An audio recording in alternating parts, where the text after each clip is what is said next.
Fáilte. Welcome to Irish Pagan Practice, free little video intro guide here for you, getting started. And with myself, Lora O'Brien, and we are going to do a quick slideshow presentation. And I say quick, it may or may not be quick, I don't know.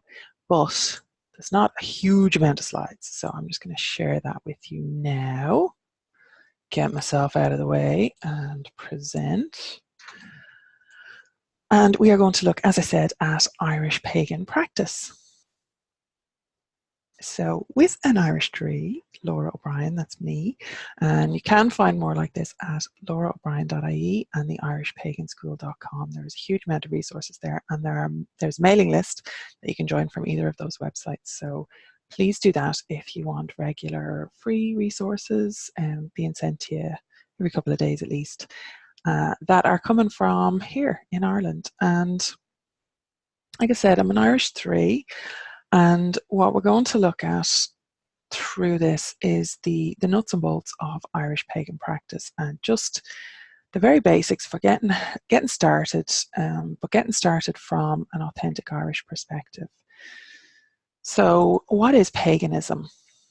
So as I said, I'm a native Irish Draoi, and there isn't really a modern translation of that word that fits with the original Irish translation, if you like. So it can be translated as a user of magic or a practitioner of Irish magic and spirituality. And it is from the same root as the word druid. So that's where that comes from. And draocht is magic still in Ireland. So magic, less in the hocus pocus sense of it and more in the moving of energy, the natural energies that surround us all, and the direction of those towards an outcome. Okay? So, pagan originally was from the Roman paganus, or the Latin paganus, and it meant country dweller or civilian. And it just really meant anybody when the new Christian monotheism came into play, it really meant anybody who was outside the city limits. So outside the you were either, if you were inside the city, you were a civilian. If you were outside, you were a country dweller or a heath dweller. And it kind of came to mean like rustic or uncivilized or those kind of things, as many of our native terms, our natural terms, our ancestral terms have come to be kind of classed as savage with the colonization to a different paradigm, different religion, all the rest of it. So that's where that comes from.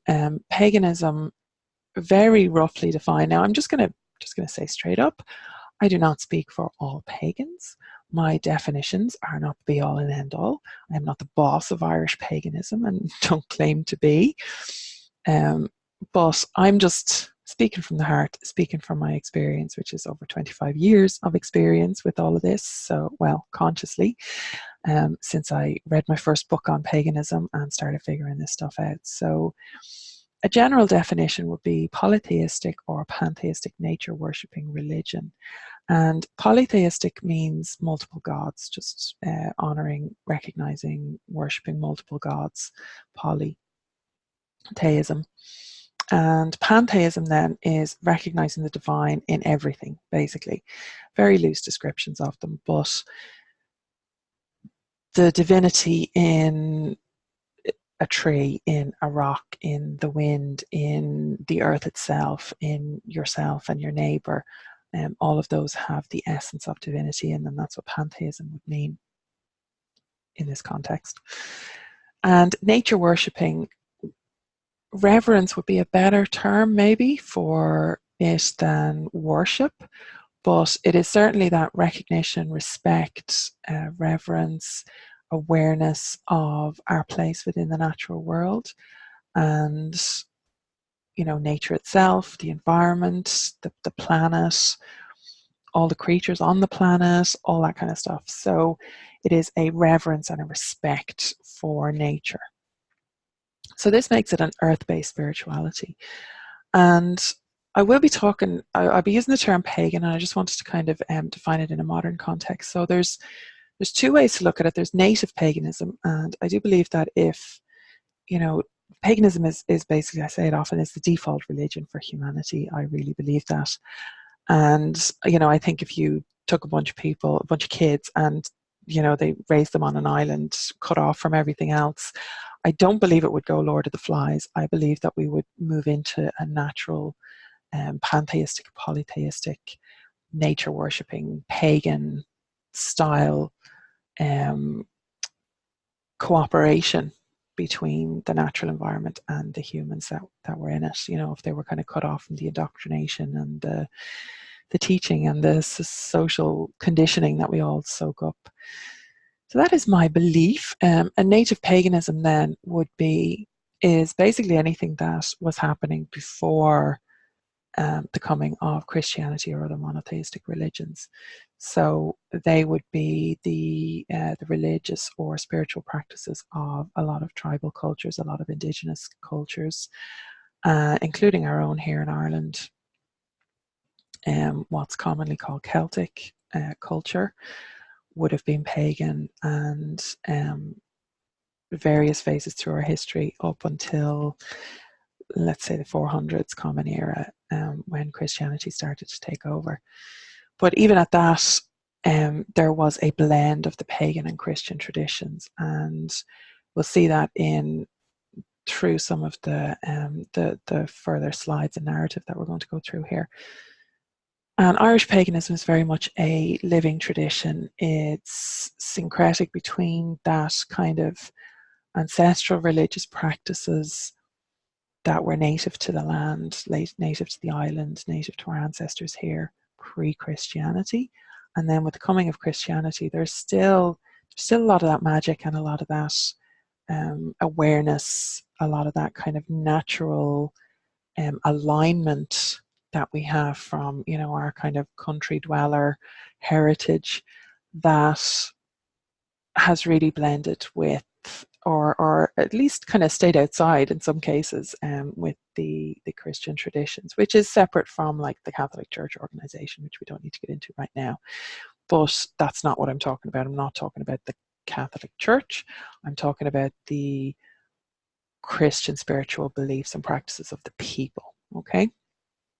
So when we're talking about neo-pagan, then would be basically new pagan, and paganism went through a revival or a resurgence or a whatever you want to call it in the 1950s. Okay, started in the 1950s, and I suppose came to the public attention through Gerald Gardner in the 1950s in England, and has definitely kind of moved on from there through the decades. And I do have some other videos on the YouTube channel about the rise of neo-paganism and the history of neo-paganism and all that kind of stuff, and indeed in my books.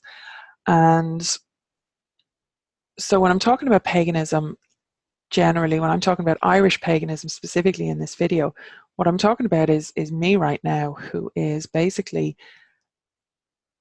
within that neo-pagan culture, okay, but very much clued in and rooted in with my own native paganism here on the island, my own ancestral religious practices and spiritual traditions, and my own folklore, magic, mythology, and indeed my polytheistic relationship and pantheistic relationship with everything that's going on this island. Okay, so hopefully that's a good overview, and that's where we're coming from with that. So we're going to look at the elements of Irish paganism. And briefly, I suppose, what do Irish pagans do? And again, when I'm talking about Irish pagans here, I'm very specifically, like, we have Norse pagans in Ireland, we have traditional Wiccans, we have any of the traditions that you see in neo-paganism worldwide, we have here. And while there is some crossover with these points of what do Irish pagans do, that's not specifically what I'm talking about. It's not that they don't do these things, but what I'm talking about is Irish pagans who, like me, follow a native-led, organic, syncretic, this is what we're doing, this is what our ancestors did, and this is what we're still doing to this day. Okay, so honor and act as guardian for sacred places. This is huge in Ireland. We are so connected to place. I can't even describe it. It is so intrinsic within our culture of place names, of guardianship, of not even ownership. And I use guardianship very specifically because we have a complicated history with ownership of the land and the land having been taken from us and all the rest of it. So a lot of families actually lived in that guardianship or stewardship position. And a lot of our spiritual connection has actually developed along those lines, which were forced initially, you know, and but also I believe that there is a positive element to it where that sense of ownership and entitlement we don't have to the same extent. So again, it kind of ties into making it possible for that kind of symbiotic relationship with nature, with the land, with the spirits here to flow a little bit clearer, because we don't have an ownership, a power over the sacred places. For the most part, obviously there are some bad apples in every barrel, right? And again, I'm talking generally here. I'm not in any way looking through rose-tinted glasses and thinking that every Irish person is this, undercover pagan model of fantasticness, okay? Just common sense applies, right? I'm talking in very general terms here. So, sacred places. So we're talking, we have hundreds of thousands, or at least 800,000 archaeological monuments. I don't know how many archaeological monuments. I think I once read that there were 40,000 ring forts in Ireland, and that was down from 50,000 over 100 years ago. So we had lost some through a lack of guardianship or development of these sacred places. And that's before we get into stone circles and passage graves and wombs and tombs and all the rest of it, right? So there are a lot of sacred places on this island, and you take out an ordnance survey map and you can't throw a stone for red dots which mark these archaeological monuments or mythological or heritage sites or any of those kind of things. So that kind of guardianship has passed through in a lot of families as well, who are farming the land and who both avoid and take care of the monuments.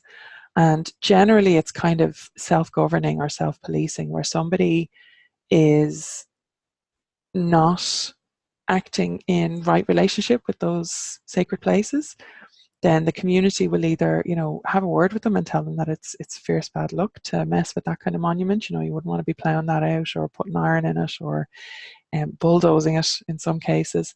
And if they do go on ahead, and obviously it does sometimes, it's illegal, highly illegal, but it does go on sometimes.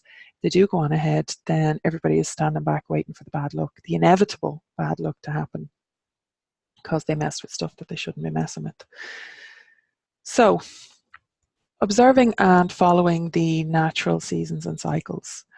We have this through Irish folklore with moon traditions. We have a huge amount of folklore around the moon, from new moon, full moon, dark moon, all the rest of it, and planting and cycle with the moon and all sorts of folklore. And there's a huge wealth of it and a huge body of it that really shows that our ancestors were very into this whole moon cycles thing.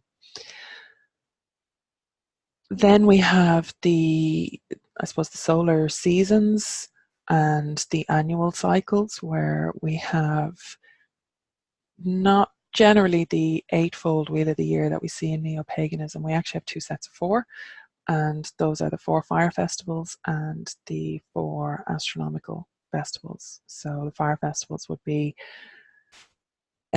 Samhain, starting at Samhain, which is Halloween, Imog in February, Bealtaine in May, and Lunasa in August. And the solar equinoxes then are the spring and autumn equinoxes, and the solar solstices are summer and winter.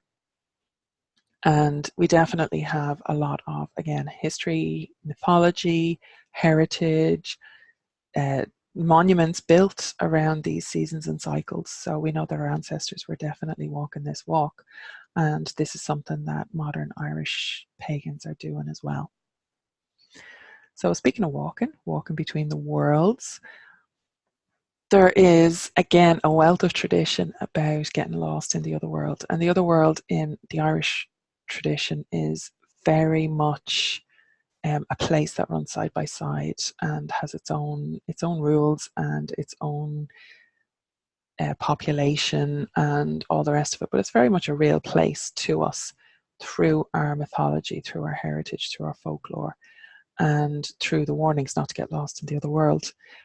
And then as modern Irish pagans, we look to actively engage with this in the way that, again, that I believe our ancestors would have.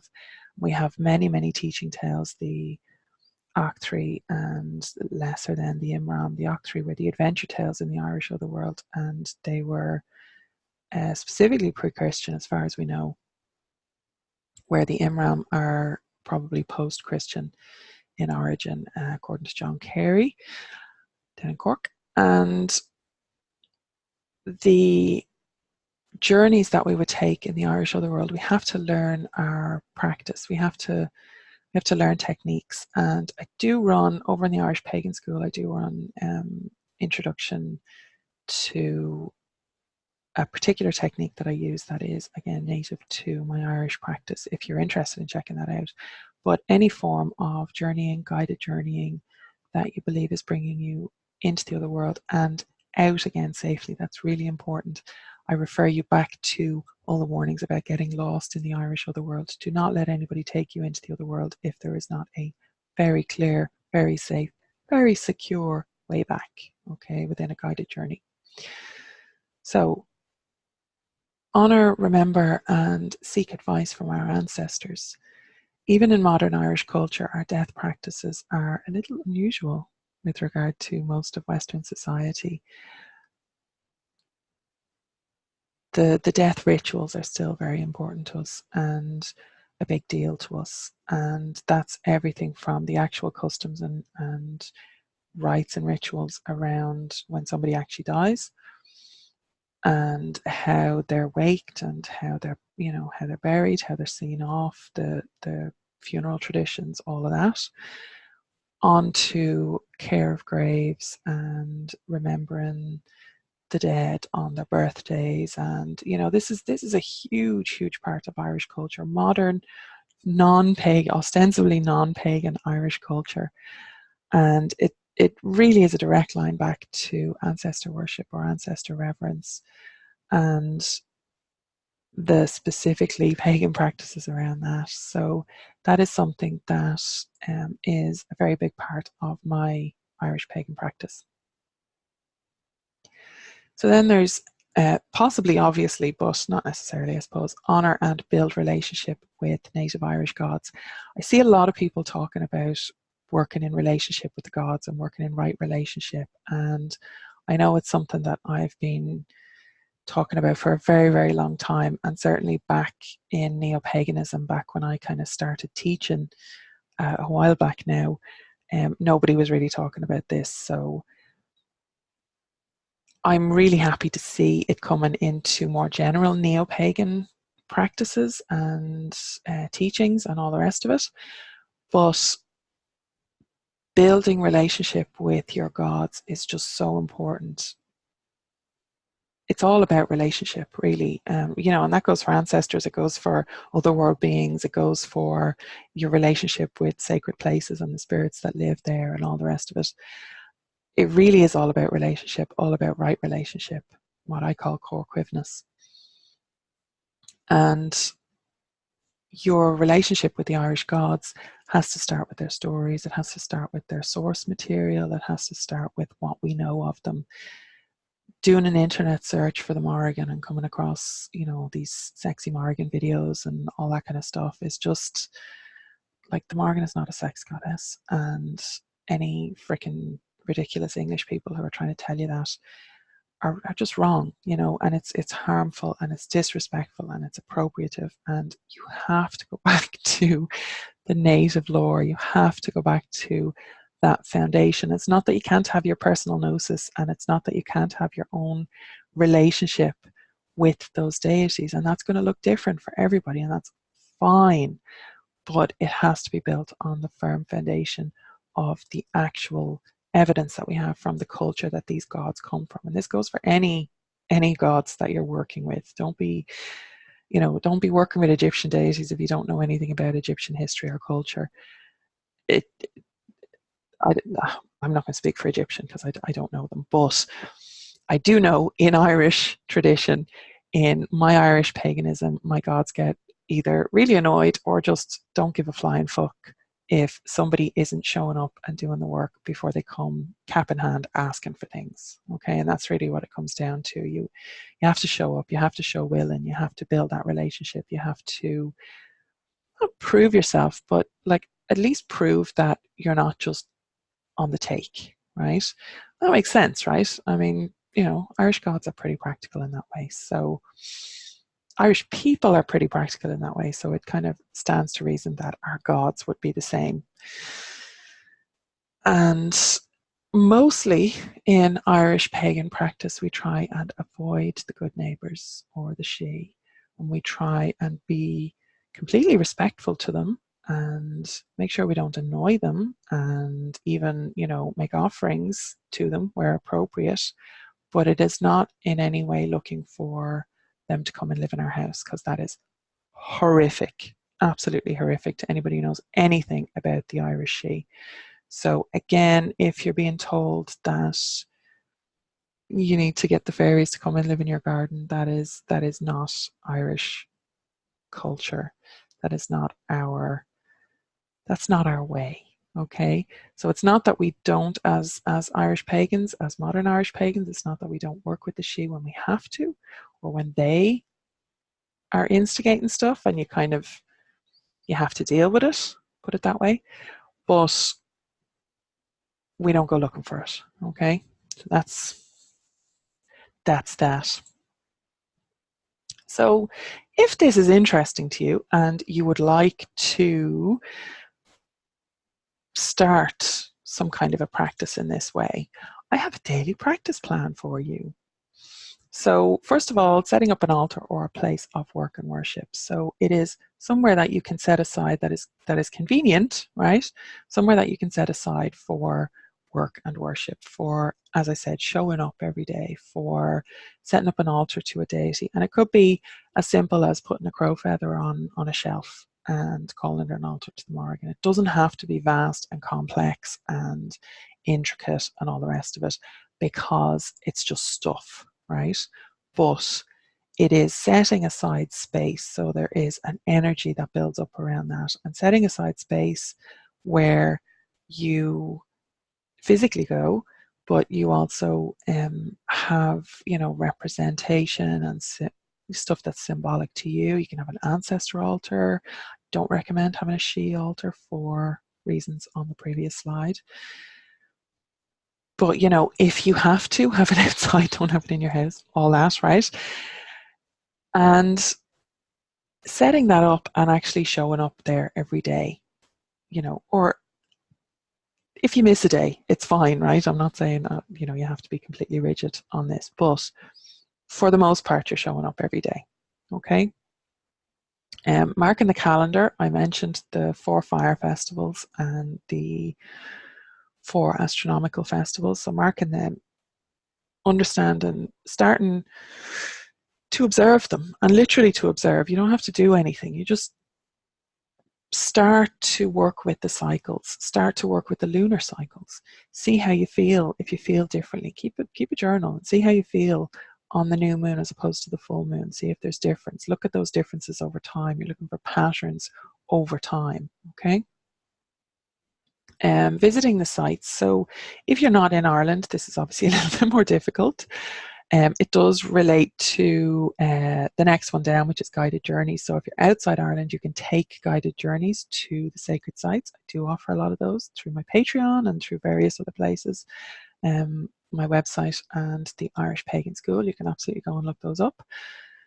You can do that. You can, but I would also suggest, like, you do not live in a vacuum wherever you are, right? So you have local and national sites, and they don't have to be sites that are of somebody else's religion or spiritual practices, right? So you don't have to go and find like your first tribe's sacred sites and start stomping your way all over those. That's not what I'm saying. Go find a tree that's close to you that you can learn the history of, that you can learn about. So if it's an oak tree, like, what do oak trees do? What does the oak tree mean in the Irish tradition? Go and look that up, see the folklore of it, all the rest of it. You can actually connect through that way with the physical things, a mountain, a river, a stream, you know, the natural sites that are about you. If there's a grove of trees, you know, what trees are there, that kind of thing. So absolutely go and figure out what's in your locality, what can you access, and what can you start to build relationship with in that way. Because if nothing else, it's practice, right? And, you know, it's paganism wherever you are. So it's not Irish paganism specifically, but it's paganism wherever you are. And you can add the Irish element to it by, as I said, by looking at river lore, by looking at the trees, plants, flowers, all that kind of stuff, okay? And then internationally, if you want to, or if you can, and I know not everybody can, if you can visit here, booking with native guides is really, really important. Don't be coming on a bus tour with an American company who don't deal with, you know, who book you in foreign-owned hotels, and you're not actually going to get a proper experience of Ireland. You know, a spiritual experience. You'll get a tourist experience, it's fine, but you won't get a proper spiritual connection to Ireland if you're surface skimming like that. So do your homework, put in the extra legwork, find local people that you can pay to help you, and small heritage centres, seeing can you actually get your feet on sacred sites. And don't be doing whistle stop tours. I know you have a limited amount of time when you come here, but pick one or two things a day and really get a sense of it. Don't be trying to cram 10 things in one day and you actually get nothing, right? You've ticked boxes, that's all you're doing. Just go with what you have and actually give yourself time to experience where you are. Okay, that's really, really important with Ireland, because it's slower. Everything is slower here, and you need to slow down when you get here. Okay.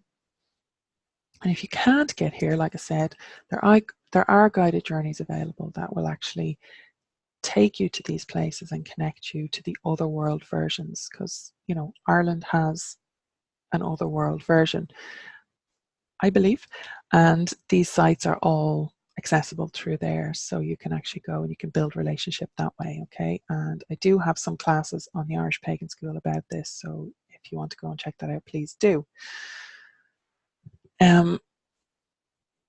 Your daily practice plan, though, regardless of what guided journeys you're doing or what else you're doing, really has to include meditation for focus and visualization. And I cannot stress this enough. Besides the health benefits of meditation, it is something that is probably the most commonly heard thing in neo-paganism, that you have to meditate, and the least commonly practiced. And people really need to get their shit together over doing a daily meditation practice where you can spend 10 minutes. Everybody has 10 minutes. I don't care how busy you are. I was a single mother of 3 children and I managed 5 minutes a day. Okay. You can find 5 minutes, you can find 10 minutes where you just stop, breathe, focus on your breathing. That's literally all it takes. Okay, do it for a minute, do it for 2 minutes, but do it consistently, do it regularly.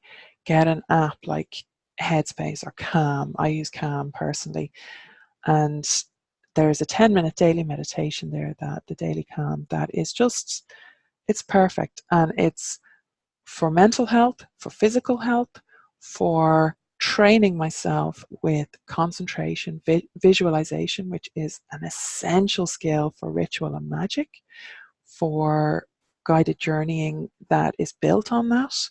the skills that you're learning with that daily meditation practice are just invaluable. I cannot stress it enough. And there's no room for excuses. Just do it. Okay. If you're interested in any kind of paganism, just do that. All right. And I also realized just there that I was talking from a very neurotypical position and a very ableist position. And I am aware that people have different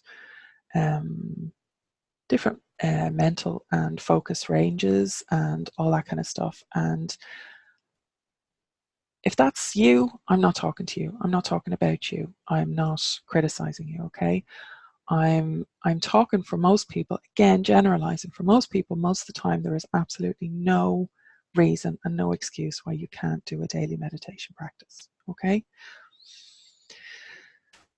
Then daily practice pagan prayers. You can either do praise poetry, praise prayers, or you can do petition. So again, if you're coming looking for stuff, if you're doing petition prayers, I would have a very good solid base of praise prayers built up, you know, and you're building relationship with deity and or even ancestors. And you know, I honestly would not go looking for stuff until you have a good relationship, a good solid relationship, and you've kind of earned yourself some cred there, right? But absolutely, praise or petition prayers are an option for you once your daily practice is established and your relationships begin to become established.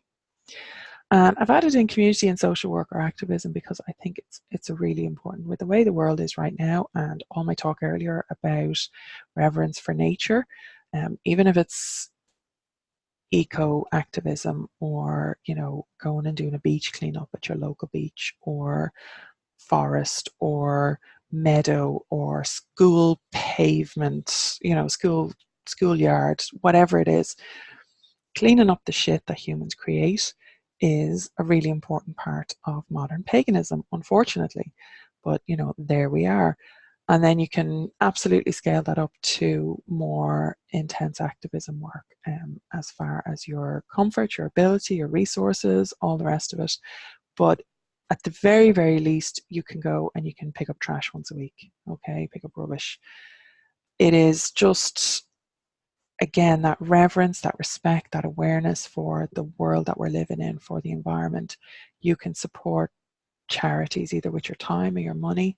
You can, you know, find causes to donate to. You can lift up native voices. You can support native creators. You can, you know, there's a huge amount of stuff that you can do that kind of falls under this category, but also is very much in the remit of paganism generally, and, you know, Irish paganism specifically. Okay. Now, source materials. I'm going to get a little bit heavy for this one, but I really wanted to give I know that this is a free class and free presentation, and I just wanted to give further resources, some of which are mine, but not all by any means. So, book resources, a guide to Irish mythology by Dara Smith. Dara was and I'm just holding this up on the camera, Dara was a lecturer in sociology and Irish cultural studies at DIT in Dublin, Dublin Institute of Technology. And he's also authored a book called Places of Mythology. I held up a book there. It is a black cover, a guide to Irish mythology by Dara Smith. It has a kind of orange yellow stylized warrior on a horse with a spear. Just for the visual description on that, because I do try and give that. So it's not a thick book, but it will give you a very good grounding. It's a really nice dictionary to have to hand, especially when you're getting started. You can literally just dip in, and it's not real, it's scholarly, but it's not real heavy, you know, so it's a nice one to start with. I have a book called Tales of Old Ireland Retold, and I don't know if I mentioned earlier, but I think that the storytelling, around deity and that, the stories are so important to us. And the original material, the storytelling style on it was very much for the audience that they were engaging with.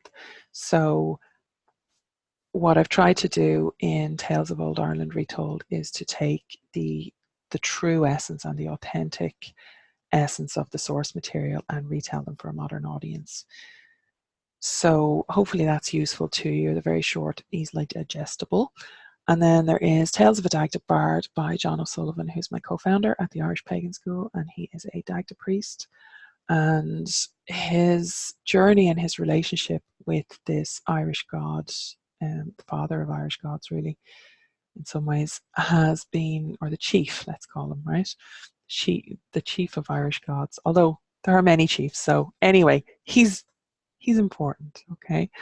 And John's journey with them and his exploration of the Dagda mythology, but also his stories about his own personal relationship with them, are absolutely magical through that book. And so volume 1 is out, volume 2 is being worked on, but you'll find both of them under Tales of a Dagda Bard. Morgan Daimler is a US author and who has a very, very strong connection to Ireland, though. Their book, Irish Paganism, Reconstructing Irish Polytheism, is very good from a Reconstructionist point of view. It's not quite what I do, in that my Irish paganism is a little bit more organic maybe than Reconstructionism, so I'm not quite there, but it's maybe a blend. I don't know. I don't know what to call myself. I don't know if there's a term or a label for what I do. Organic growth of ancestral practices, I don't know. But anyway, 3. This is why I just stick with 3. You know, simple, does what it says in the tin, right?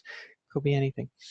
So anyway, Morgan Daimler, really anything by Daimler is going to steer you right. So any of their books, they have a multitude of books, go and pick one of them up, whatever. They have Irish Gods and Goddesses as well, which is really, really good. And anything on their fairy lore, don't go to anybody else for fairy lore. Daimler, especially for, they do like Icelandic and Celtic generally, and not just Irish specifically, but their knowledge about Irish She is second to none, really.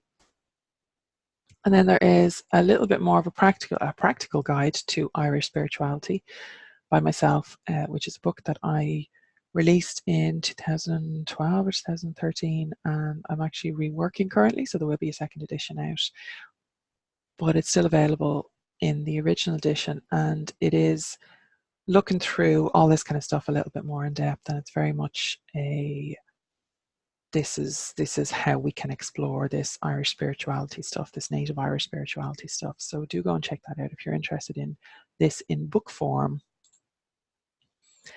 So some online resources for you. There is the Codex online database and e-resources for Celtic studies, and there is a link there on screen.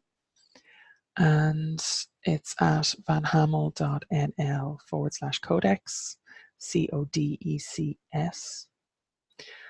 Then there is the Corpus of Electronic Texts, which is CELT, which I mentioned already, at University College Cork. So that is celt.ucc.ie. And I've given a link there on screen, which is /published.html with no E, PUBLISHD. And those are it's a list of the published texts that they have online available. So if you're looking to go through the original source material, both of those are where it's at, right? So you'll get links to copies of where you can actually read the stories and all the rest of it. The database is great. It's obviously searchable, cross-reference and all the rest of it. So that's really good. And then there is, I've mentioned already, the Irish Pagan School, which is online courses with Irish teachers. So you can get that at irishpaganschool.com. And there is a plethora of classes, both free and paid, up there. So do go and check those out.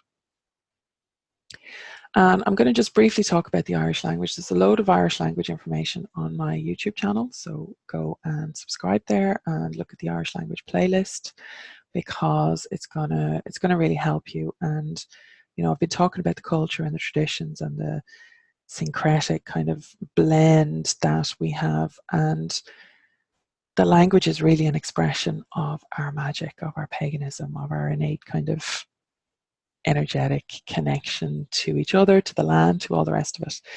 And how we express ourselves in Irish is very different to how we express ourselves in English, and how everybody expresses themselves in English. And it's really, really worth, it's not, I mean, it's learning another language it is difficult. I'm not saying it's easy, but it's not that difficult. Irish has some very standard grammar. It's easier to learn than English by far, right? So Irish 101, an introduction to Irish language and culture, is a future learn. They do it a couple of times a year, I think. You put your name down and then you get notified when the next one is coming out, and they do 101. And then there's multiple other ones. I think that's their free one, and then there's multiple other ones that you can take if you want after that. But even just the free one is amazing. So that's at futurelearn.com/courses/Irish-language. And then Mother Folklore. They have 2 books and a podcast at time of recording this, and you can go to headstuff.org/Mother Folklore. And folklore means dictionary in Irish, by the way, so it's obviously a play on words, which is a very Irish language thing. We are all about the puns in Irish, Oscailga. So it is a really, really easy introduction into just getting an ear for the language and how it works and all that kind of interesting stuff. And the podcast is brilliant, the books are brilliant, and everybody should check those out. So, like I said, there's some of the stuff that is mine or adjacent to me, such as John's stuff, but for the most part, I'm just trying to give you the best resources that are available. And then next steps in Irish pagan practice. These are, if you really do want to take this a little bit further, so I've called this slide Make a Commitment, because first thing on it is the Learn the Lore 21-day Irish Lore Challenge. And it is a free course that I do at the irishpaganschool.com. It's a link on the screen there, or just go to the irishpaganschool.com and search for Lore and you'll find it. I went on and on about meditation, and again I have a free resource up on the irishpaganschool.com, and it's called Getting Started with Meditation and Guided Journeys. You go and take it, go and do it. It's meditation generally. It's a class about my particular journeying technique. It's all free.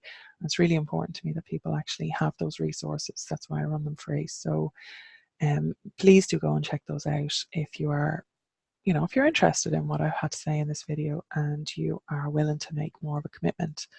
And then there is a class called Introduction to Irish Paganism, which usually runs for like $25, but you can get 25% off with the coupon code 25 off pagan, kind of all one word, no spaces or anything. So that is the Introduction to Irish Paganism, and you can absolutely go and check that out. Get the discount if you want to pay for a class. Okay. And as I said, you'll find more like this on loraobrien.ie. It's LORAOBRIEN.ie. On that website, there is a blog, there is books that I've published, there is tour guiding information, there is a link to the classes in the Irish Pagan School, and then there is a mailing list. And the mailing list is regular resources. A couple of times a week, I send out just whatever resources I have to hand, basically, whatever catches my attention, but it's all coming from this authentic Irish place, okay? It could be history, mythology, Irish culture. I think the latest one was like the Irish Wildflowers database, so it's all Irish pagan focused, okay? So check that out, it's free, and just go and join the mailing list and get more like this, just delivered right to your inbox, okay? So slán and I will see you on the YouTube channel or wherever you look me up next. Slán.